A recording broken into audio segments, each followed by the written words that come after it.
Rusya, caydırıcı gücü yüksek, nükleer bir süper güç. Her yerde karşımıza çıkması ama yanımızda da durması sayesinde sürekli dikkatimiz üstünde. Son zamanlarda dünyayı domine etme amacıyla her noktaya dadanmaya başladılar ve bunlardan biri de bizim sınırlarımız. Peki olası bir Türkiye-Rusya savaşında durum ne olur? Askeri güçlerimiz aslında yakın seviyelerde mi? Veya nükleer bombalar ortaya çıkmazsa güç ne şekilde değişir? Sadece sayılarla karşılaştırmak yerine detaylı olarak incelemeye başlayalım.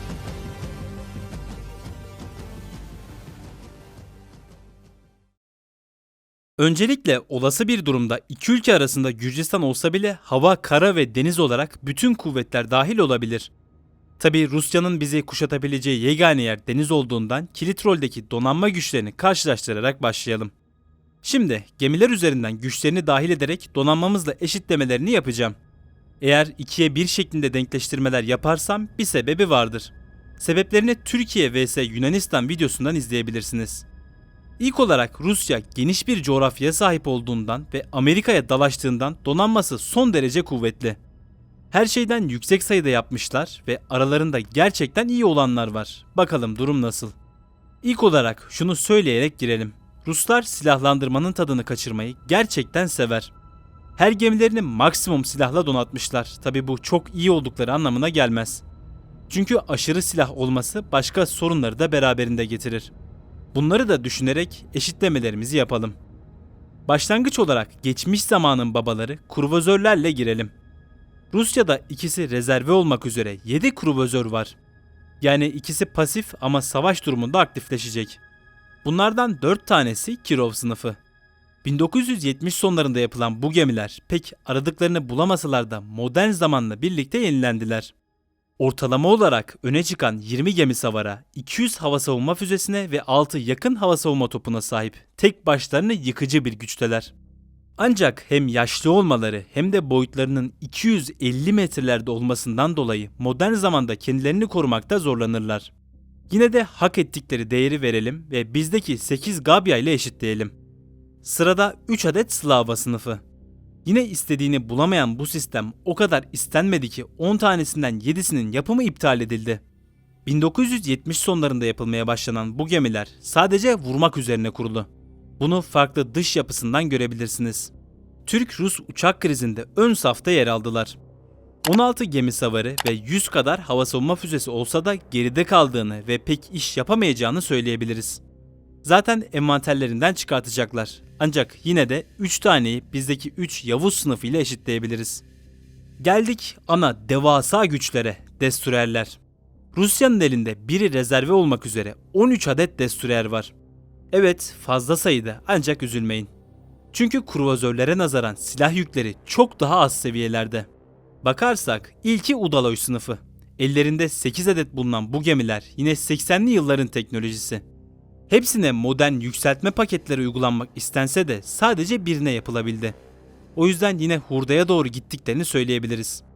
Üzerlerinde 8 gemisi var, 64 hava savunma füzesi ve denizaltılara karşı sistemler var. Bir destroyerin sahip olması gereken her şeyi barındırsa da eski diyelim ve bizdeki 4 Barbaros ve 1 Yavuz sınıfı ile denkleştirelim. Bu şekilde bizim eşitleyecek fırkateynimiz kalmadı. İşte Rusya'nın en büyük gücü her şeyden aşırı sayıda bulundurması. Kalan gemilerimizle eşitlemeye devam edeceğiz. Sırada Sovremeni sınıfı. Ellerinde 5 adet bulunan yine 80'lerin başından kalma gemiler. Ruslar o tarihlerde gerçekten sıkı çalışmış. Bu gemi kendine özgün yapısı ve gücüyle o tarihlerde iyi olsa da bu döneme kadar yaşlanarak geldi. 13 tanesi çoktan emekli edilmiş. Önceliği denizaltı avlamak olan bu sistem 8 gemi savara ve 64 hava savunma füzesine sahip.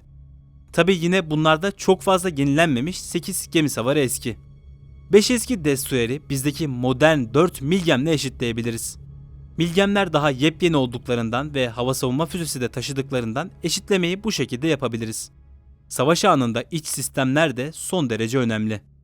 Geldik dengenin bozulacağı yerlere, fırkateynler. Ruslarda toplam 11 adet fırkateyn var ve bizim tarafımızda geriye denkleştirecek ana gemilerimiz kalmadı. Hücum botlarla eşitleyeceğiz. Sahip oldukları ilk şey 2 adet Krivak sınıfı. 79'lu yıllarda envantere girdi, illaki modernize geçirmişlerdir. Tek iyi güçleri 4 gemi savarı ve her gemiye koydukları anti denizaltı füzeleri.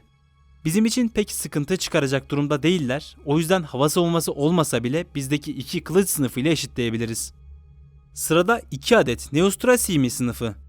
Yine aradığını bulamayanlardan, çünkü 7 tane planlanırken kalan 5 tanesi iptal edildi. Birinde gemisavar olmamakla birlikte hava savunma füzelerine ve denizaltı bombalarına sahipler. Ana amaçları denizaltıları yaklaştırmamak üzerine. Yaşlı olduklarından 2 kılıç sınıfımızda daha eşitlemesini yapabiliriz. Geldik en yeni gemilerinden, bizim de sürekli Suriye'ye gittiğinden yakından bildiğimiz Grigoroviç sınıfı. Ellerinde 3 adet bulunan bu gemiler yapımında başarılı oldu ve 4 tanesi Hindistan'a ihraç edildi. Şu anda yapım aşamasında. Modern teknolojiyle yapılmaları, seyir füzesi atabilmeleri en büyük artıları, içine her şey konabilen 32 VLS hücresi. Çok büyük yükler alamasa bile teknolojisinin ileri olduğunu Suriye'de vurduğu hedeflerle kanıtladı. 3 taneyi bizdeki gelişmiş 5 kılıç sınıfıyla zoraki olarak eşitleyebiliriz. O da çevik olup taşıdıkları gemi savar yüklerinden dolayı. Bir diğer gemileri yarı gelişmiş 2 adet Gepard sınıfı. Neden yarı gelişmiş? Çünkü 90'ların teknolojisi ve orta yüklü diyelim. Aslında en başından beri ucuz ihracat modeli olarak tasarlandı. Vietnam ordusuna yapılacak ihracat modeli. Tabii bunların yanında kendilerine de almışlar. 8 gemi savarı, 20 hava savunma füzesi ve denizaltılara karşı birçok sistem içerisindekiler arasında. Geneliyle bizdeki 4 Tuzla ve 2 Yıldız sınıfıyla eşitlemesini yapalım. Son olaraksa Gorskov sınıfı. Kendisi yeni yapılmaya başlanan dolu dolu bir hava savunma fırkateyni. Şimdilik ellerinde 3 tane var ve muhtemelen 12 tane daha yapacaklar. Genel olarak baktığımız zaman Rus gemileri eskide kalmış durumda, yenilenmeleri gerekli. Bu yenilenmenin ilk ayağına da Gorskovlar konulmuş durumda. Yani yeni donanmalarını bu gemilere bağlayacaklarından gelişmiş olmaları kaçınılmaz. Özellikle radarları ve sensörleri son teknoloji Rus sistemleriyle dolu. Bunun üstüne silah yükü de eklenince bize problem olabilecek gemilerin başında. İçlerinde 16 gemi savar, 32 ileri seviye hava savunma füzesi ve 24 seyir füzesi var. Uğraşmadan batırması çok zor. Tek yol eksik denizaltı savunması, yine de tek dolaşmayacaktır. Yanına kadar sokulması sıkıntılı. Bu gemileri bizim 6 Burak sınıfı korvet ve kalan 8 hücum botumuzla eşitleyebiliriz. Çünkü hem bizim kalan gemilerimiz eski hem de silah yükleri son derece az. Ne yazık ki gerçekler 3'e 14. Geldik kayışın koptuğu yere, Rus korvetleri. Dedim ya Ruslardan her şeyden aşırı var diye, tam olarak 83 tane korvete sahipler. Hücum bot seviyesindeki çoğu aracı da korvet olarak alsalar da 83 tane olduğu gerçeğini değiştirmez. Bu noktaya kadar ana güçlerine tam olarak denk durumdayız. Şimdi üzerine sayacağımız gemilerin hepsi Rus tarafına artı olarak geçecek. Yani işin özeti, bazıları çöp olsa da ana saldırı gücünde 83 parça gerideyiz. Şimdi o çöpleri ayıklayalım. Grisha sınıfı herkese yapılmış, bütün dünyaya dağılmış. Tabi sadece denizaltıları etkili. Çöp saymamak adına 20 taneyi bizdeki Tuzlalarla eşitle. Nanuchka sınıfı yine fazla yapılmış, hatta bazıları batmış. Ancak 22 gemi savarı olması en büyük artısı, artı 10 diyelim. Tarantul sınıfı, Amerika'da bile var. 4 gemi savar, Sovyetlerden kalma, bu kadar. 4 gemi savarın hatırına artı 25 diyelim. Parçim, yaşlı, eksik, çöp. Bora sınıfı, sistem tablosunu görüyorsunuz. İçerisine baharat misali her şeyden biraz atılmış. Detaya girmeye gerek yok, direkt artı 2. Buyan, 3 tanesi kötü, 8 tanesi yeni ve silahlı. Gemi savar gücü yüksek olduğundan yeniler üzerinden artı 8. Steregushki sınıfı, 2000'li yılların başlarının teknolojisi ve modern bir yapıya sahip. Üzerindeki yüksek teknoloji füzeleri de cabası, özellikle hava savunması, artı 6 diyelim. Son olarak da Karakurt, tonajı düşük, gücü yüksek. 67 metre boyuna rağmen içerisine fazlasıyla sistem sığmış. Gemi savarı tabii ki yine en büyük gücü, artı 3. Son olarak çöpleri çıkardığımızda Rus donanmasının ana güçte 54 parça önde olduğunu görüyoruz. Bu eksiğimizi kapatmak için 54 parça yerine akıllıca çalışıp TF-2000 gibi destroyerler yapabiliriz. Gemileri gördünüz. Çoğu eski olduğundan 10 TF-2000 zaten 50 parça yerine geçecektir. Rus ayısı için ihtiyacımız bu şekilde. Geldik Rusları büyük anlamda öne geçirecek bölüme, denizaltılar. Üst bölümdeki eksiğimiz çok büyük gemilerden olmasa da denizaltı kısmında yakın durumda değiliz. Çok sayıda nükleer denizaltılarının olması en büyük problem. Çünkü tam olarak 72 tane denizaltıları var. Bizde bu sayı sadece 12. İlk olarak bizdekileri eşitleyelim, sonra fazlalıklarına teker teker bakarak ilerleyelim. Ellerinde bize denk olarak 14 adet kilo sınıfı denizaltı var. Eski olsalar bile seyir füzesi bile atabildiklerinden bizdeki 12'yi onların 4'üyle direkt denk duruma getirebiliriz. Çünkü bizdekilerin 4 tanesi yeni. Kaldı Rus tarafında 58 fazladan denizaltı. Bunların içinde yine 9 tanesi bizdekiler gibi normal seviyede. Gelişmiş kilolar ve Lada sınıfı. Seyir füzesi atabilen, sistem olarak da yenilenmiş kuvvetli güç çarpanları. Sırada asıl bakmamız gereken yer, babalar. İlki Tayfun sınıfı. Rusya'da 3 adet bulunan bu denizaltı 175 metre uzunluğunda ve bir tanesi yarım uçak gemisi ağırlığında 48 bin ton. Öyle ki torpidolarını geçtim, bir tanesi 20 füzeyle birlikte 200 nükleer başlık taşıyabilmekte. Rusların güç arzusundan dolayı nükleer bombaları çok güçlü seviyelerde. Yani bir tanesi durdurulmazsa eğer ülkemizin yarısını silmeye yetecektir. İşte diğer ülkelerin çekinmesinin sebeplerinden biri. 120 gün su altında kalarak dünyanın bir ucundan girip diğerinden çıkabilir. Durdurması zor, sıkıntılı araçlar. Devamında ise bitmedi. Tayfun'a benzer 13 tane daha nükleer saldırı denizaltıları bulunmakta. Delta sınıfından Bora'ya kadar Tayfun'un yarısı boyutunda olsalar bile yine 16'şar füze taşıyabilmekteler. Her biri 10 nükleer başlık alabilen 16 füze ve bu araçlardan 13 tane. Hiç de hoş bir durum değil. Karşılaştırmak için şöyle bir düz mantık. Bizim gemilerimizin tonajı 1800 ton. Bu denizaltılarınki ise 24.000 ton seviyelerinde. Aradaki farkı görebilirsiniz. Nükleer denizaltılardan seyir füzesi ateşleyebilenlere geçiyoruz. Oscar ve Yasen sınıfı, Yasen yeni. Bunlar yine boyutu dev olan aşırı silahlanmış yapılar. Aynı anda 26 torpido, 28 füze ve 24 gemi savar taşıyabilirler. Diğerlerinde olduğu gibi nükleer başlıkla konabilmekte. Bir ordunun karşısına çıkmasını isteyeceği son araçlardan. Neyse ki diğerlerine nazaran sadece 9 tane diyelim ve geçelim. Son denizaltı grupları ise nükleer enerjiyle çalışan ve görevi sadece gemi batırmak olanlar. Sierra, Victor ve Akula sınıfı. İçlerinde 40 adet torpido bulunan bu sistemler tam olarak gizliliğe adanmışlar. Diğer füze atabilen denizaltılar tam olarak gizliye ihtiyaç duymazken, çünkü işini uzak mesafeden de görebilir, bu grup için geçerli değil. Hedeflerinin dibine sokulmaları gerektiğinden bütün çatı bu temelde kurulmuş durumda. 14 tane olduklarından yine bütün dünya donanmalarına problem. Sonuç olarak Rus denizaltıları çok sayıda ve yüksek güçte olduklarından onlara yetişebilmek için gitmemiz gereken daha upuzun yollar var. 54 ana donanmadan 58 denizaltıdan olmak üzere aramızdaki fark 112 parça oldu. Çıkarma gemilerini ve ek destekleri de inceleyerek donanmayı bitirelim. Rusları öne çıkaran bir diğer araç sahip oldukları Amiral Kuznetsov uçak gemisi. Bu gemi koruma olmadan bile istediği bölgelere girebilir. Üzerinde gemisavardan çok sayıda hava savunma sistemine kadar birçok araç var. Tek problemi Rus uçaklarının büyük olmasından dolayı maksimum 50 uçak alabilmesi. Tabi o bile fazlasıyla yeterli. Uçak gemileri güç çarpanlarının doruk noktaları. O yüzden kendisini 10 parça gücünde alalım. Son olarak da Rusların eksik olduğu yerlere geldik sıra. Destek gemileri. Bunca parça savaş aracına karşın destek ve çıkarma gemilerinin sayıları son derece az. Sadece elektronik harp ve istihbarat konusuna önem vermişler. Düzgün sadece 20 çıkarma gemileri varken üstelik sadece bir tanesi yeni, 18 istihbarat gemisine sahipler. Yarısı çöp olsa bile sayıları karşılaştırmak için verdim. Bunun kendileri de farkında olmakla birlikte TCG Anadolu gibi gemiler yapmaya başlamışlar. Olası bir durumda şimdilik çıkarma gemisi olarak yetersizler. Sahip olduklarını tek tek anlatmayacağım ama bizimle olan denkleştirmeyi yaptım. Kendilerine göre yetersiz olsalar da destek olarak da bizden 25 parça öndeler. Ve deniz kuvvetlerinde sonuç. Rusya, Amerika ile uğraşabilmek adına donanmasının sayılarını katlamış bir ülke. Bizden toplam 137 parça önde olmaları da bunun bir göstergesi. Ancak en büyük problemleri bu gemilerin çoğunun eski olması, yani 1980'li yıllardaki genişleme furyasında yapmaları. Şimdi Rusya'yı büyük bir yol ayrımı beklemekte.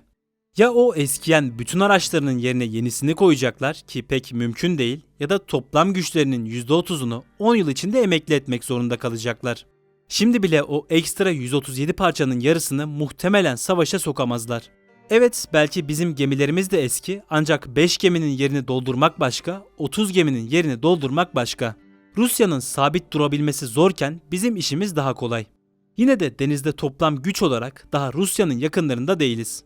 Bütün donanmayı yakınımıza yığamayacak olsalar da, yani bize karşı getirecekleriyle eşdeğer olsak bile genel durumu bilmekte fayda var. Artık biri size Türk ve Rus donanmaları dediğinde işin ne boyutlarda olduğunu bileceksiniz. Geldik hava kuvvetlerine. Deniz ve karının olmazsa olmaz desteği. Hava üstünlüğünün ne kadar değerli olduğunu Karabağ Savaşı'nda gördük. Bakalım burada durumlar nasılmış? Ruslarda ana güç olarak çok çeşitli sayılarda hava araçları var. Aynı seriler üzerinden geliştirerek bugüne kadar gelmişler. Ama eski serileri de kullanmaya devam etmişler. O yüzden her şeyden biraz var. İlk olarak ana güçlerinin temelinde 98 Su-35 ve 126 Su-34 var. Su-57'ler gelene kadar ki ellerindeki en gelişmiş araçlar. Başlangıçta bunları sürekli modern tutarak Amerika'ya karşı kullandılar. Uzun bir süre daha böyle devam edecek. Yani özellikle Su-35'lerin güçlü olduklarını söyleyebiliriz. Zaten birim maliyeti 65 milyon dolar seviyesinde. Neredeyse F-35 kadar bir paradan bahsettiğimizden doluluk oranını görebilirsiniz. Bizde ana saldırı aracı olaraksa 245 adet F-16 var. Çoğu yüksek segment. Kendini daha önce Ruslara karşı kanıtlamış olduğundan yüksek olanları Su-35'lerle, kalanları ise Su-34'lerle denkleştirebiliriz. Kafa kafaya bir eşitleme olacaktır. Elimizde sadece F-4'ler kaldı, ancak Ruslarda hala bir sürü uçak var. Korumaları gereken toprak büyük olunca hava kuvvetleri de haliyle büyütülmüş. Hızlıca inceleyelim. Çok rollü 111 Su-30 kaliteli bir ihracat başarısı. Kendisi yine F-16 gücünde, çokça kullanıldıklarından bize karşı da büyük problem. 229 adet Su-27. İT dalaşları için geliştirdikleri ana görevi başka uçaklara saldırmak olan sistem. Tamamıyla uçak düşürmeye adanmış, aerodinamik yapısı ve çevikliğiyle yine bütün dünyaya problem. Çünkü dünyada geneliyle çok rollü uçaklar karşımıza çıkar. Bu seviyede tek amaca adanmışların sayısı pek fazla değil. 194 Su-25 ve 274 Su-24. Yaklaşık 40 yıllık olan bu uçaklar karaya saldırı üzerine. Alabildikleri yüksek tonaj sayesinde bombardıman uçağı misali saldırılar yapabilirler. Tabii şöyle ki Ruslar bu uçakları çok nadir havalandırmakta. Muhtemelen yarısı dökülmek üzeredir. Aktif 200 tane olarak alalım. Bizdeki F-4'leri de üzerine düşersek aradaki fark 150. Bir de son olarak ellerinde 110 adet Yak-130 var. Bunlar Hürjet'in silahlandırılmış hali misali basit saldırı uçakları. Ama basit deyip de geçmemek lazım. Sırtlayabildikleri yükü görebilirsiniz. Asıl iş mühimmatta. Sonuç olarak Rusya ile ana saldırı konusunda denk değiliz. Aramızda tamı tamına 600 uçaklık bir fark var. Yani toplamda bizim hava kuvvetlerimizin 3 katı seviyesindeler. Biz ileride de bu kadar uçağı aktif tutamayacağımızdan rekabet edebilmemiz için yapmamız gereken hava savunmamızı güçlendirmek olacaktır. Hava kuvvetlerinin destek bölümü de bu şekilde. Ruslar geniş alanlara sahip olduklarından taşıma olayına fazlasıyla önem vermişler. Zaten dünyanın en büyük taşıma uçakları yine Rusya'da. Normalde alt seviye taşıyıcılarla aramızda büyük bir sorun yok. Yani C-130, CN-235 gibi. Sorun Rusya'nın çok sayıda ağır taşıyıcıya sahip olması. Bunların yanına tanker uçakları ve AWACS farkları da eklenirse ezici üstünlükle öndeler. Toplam destek sayıları 96'ya 551. Peki hiç mi öne çıktığımız bir yer yok? Tabii ki var. Bildiğiniz üzere insansız hava araçları. Rusya İHA konusuna erken başlasa da fazla önem göstermedi ve bunun sonuçlarını farklı bölgelerde gördü. Şimdi Orion gibi araçlarla yeni çalışmaya başladılar ve tecrübe olarak gerimizdeler. İHA'ları geliştirme konusunda en büyük ihtiyaç savaştan alınan deneyimlerdir. Çünkü ağır saldırı altında nasıl davrandığını görmeniz gerekir. Yani bu sefer de onların bize yetişmek için ekmek yemesi gerekli. Akıncı gibi insansız araçlar gelince bu fark daha da tescillenecek. Şu anda elimizde kaliteli olarak 150 adet İHA var. Bu sayıyı daha da arttırarak hava konusunda geri oluşumuzun eksiklerini kapatabiliriz. Ve hava kuvvetlerinde sonuç.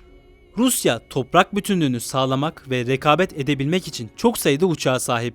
İrili ufaklı bütün uçakları emekli etmek yerine modernize ederek ellerinde tutmayı seçmişler. Bu da maliyetleri korkunç seviyelere getirse de güçlerini büyük oranda katlamış. Şu anlık saldırı aracı olarak bu ekonomiyle onlara yetişmemiz pek mümkün değil. Üstelik satın alım yaparak yetişmek hiç mümkün değil. Bunların yerine aradaki büyük farkı kapatmak için hava savunmamızı güçlendirebilir, kaliteli insansız hava aracı sayımızı katlayabiliriz. En azından yakın olmak için yeterli olacaktır. Geçiyoruz kara kuvvetlerine. Bir zamanlar karacı millet anlayışı olan bizler bakalım hakkını vermiş miyiz? Rusya Sovyetler döneminde çok yüksek sayılarda kara araçlarına sahipti. Bütün topraklarına dağıtmak için ürettikleri on binlerce araçtan bahsediyoruz. Modern zamanda bunların etkinliğinin azaldığını fark ettiler ve yüksek maliyeti azaltma yoluna gittiler. Artık eski sayıları yok. Yine de tanklarla girelim. Çöp araçları hesabın içine dahil etmeyeceğiz. Ruslar tank konusunda modernize et ya da depoya at mantığıyla ilerlemişler. Depoya koydukları binlerce tank modern değil, sadece şu anda kullandıkları yenilenmiş durumda. Ellerinde 2000 T-72, 450 T-80 ve 350 T-90 var. Bu düşürülmüş hali. T-90'lar dışında kalanlar modernize ile ayakta duruyor olsalar bile bizdekiler de yeni sayılmaz. O yüzden bizdeki 342 Leopard 2 ve 780 yenilenmiş M60 ile denkleştirmesini yapalım. Ruslar artı 1000 tankla öne geçti. Sırada toplar. Rusya'da düzgün olarak 4000'den fazla Kundağ motorlu top var. Bizde bu sayı sadece 500'lerde. Çoklu füzelerde de böyle. Katyuşa'nın hikayesini bilirsiniz. Ruslar cepheleri toplu olarak biçmeyi severler. Yine aradaki fark 4000'e 500 seviyelerinde. Peki yine öne çıktığımız hiç mi bir şey yok? Var. Zırhlı personel taşıyıcılar. Rusya'nın geniş alanlarına rağmen düzgün zırhlı taşıyıcı sayısı bizden bile az seviyelerde. Genel sayıları bilinmemekle birlikte karadan malzeme ve asker taşımak olsun bizim bir tık gerimizdeler. Bunu hız için havaya ve demir yollarını yönlendirmişler. Son olarak da helikopter sayılarını karşılaştırıp değerlendirmeye geçelim. Bizde 100 saldırı için olmak üzere toplam 500 helikopter varken Rusya'da bu sayı 531'e 1522. Üstelik bizde çok az sayıda ağır sınıf helikopter bulunmakta. Rusya'nın saldırı helikopterlerinin bile çoğu ağır sınıf. Yani küçük saldırılardan ziyade ordusunu tam olarak destekleyebilir. Hem taşıma hem saldırı her konuda karıcı anlayışı Ruslarda da varmış. Sonuç olarak askeri güç konusunda Rusya ile denk durumda değiliz. Detaylı karşılaştırmaktan ziyade sadece sayılar bile bize bunu gösterebilir. Üstelik bahsetmediğim daha büyük farklar mevcut. Mühimmatlar, radarlar ve hava savunma sistemleri. Rusya'nın uzun zamandır yapmasına mütakip bizden çok daha iyi olduğu 3 farklı konu. Sırf bunlarda bile yetişmek için çalışmamız ve fazlasını yapmamız gerekli. Ayrıca nükleer silahlanma işin en büyük boyutlarından diğeri. Rusya'da yaklaşık 6500 adet nükleer silahın olduğu iddiaları var. 300 tanesi bütün bir Türkiye'yi silmeye yeter. 350 bine oranla 1 milyon aktif askeri de buna eklersek etti sana gerçekten süper güç Rusya. Toparlayacak olursak dünyanın en fazla toprağına sahip olan Rusya'nın aslında bu kadar araç barındırması normal. Çünkü korumaları gereken yer anormal. Evet belki denk durumda değiliz ama bu bütün gücü zaten bize doğru kaydıramazlar. Topyekün bir saldırı yapsalar dahi kazanmak için ordularının yarısını kaybetmeleri gerekli. Bunu da asla göze almazlar. Şu an sayılar farklı söylese de bize karşı en büyük kozları nükleer silahları. Eğer bir gün biz de yapmayı başarabilirsek üstümüzdeki baskıları büyük oranda azalacaktır. Bakalım savunma sanayimizin gelişmesiyle gelecekte bizi neler bekleyecek? Şimdilik geldik videonun sonuna. Dostlarım karşılaştırma videolarını yapması uzun ve zorlu bir süreç. Normalde böyle şeyler istemem ama beğeni ve yorum yaparsanız bu emeğe bir karşılık verebilirsiniz. Teşekkür ediyorum ve herkese mutlu günler diliyorum. Görüşmek üzere.